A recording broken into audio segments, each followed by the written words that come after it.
কি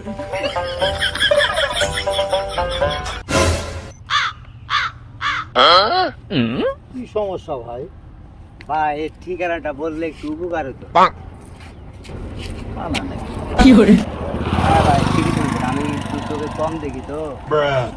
ঠিকানাটা বললে একটু উপকার হতো ভাই, খুব প্রয়োজন। ভাই আমি বাড়ির থেকে অনেকক্ষণ আসছি ভাই, ওই যে আমার ছাগল চড়া বেড়াচ্ছি ভাই, এগুলো আমি বলতে পারবো না ভাই, আর কাউকে জিজ্ঞেস করো। ভাই বলছে এই ঠিকানাটা বললে একটু উপকার হতো ভাই।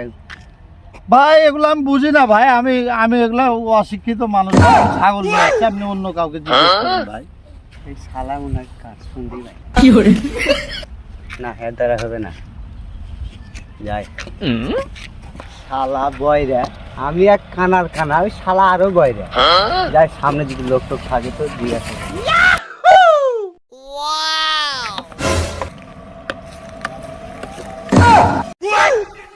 করি। ভাই এই ঠিকানাটা আপনি বলতে পারবেন ভাই, শালার কাছে গিয়েছেন ভাই।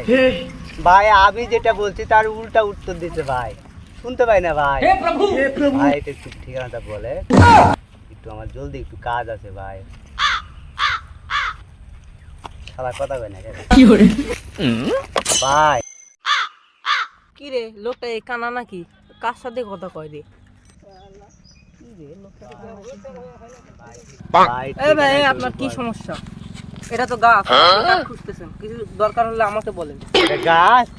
জি জি ভাই কাগজটা একটু দিয়ে আমাকে ঠিকানাটা একটু বললে ভালো হতো ভাই, ভাই। এদিকে কি রে, এটা তো চাইনিজ লেখা।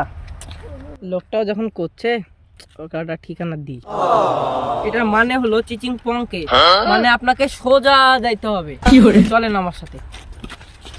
তো কানার কানা, আমি তো চাইনিজ কিছু বুঝি না, এখন এক একটা বাঁশ দিই। ভাই এখানে দাঁড়ান, সোজা দেখেন, এরপরে আমি বলছি কি করতে হবে।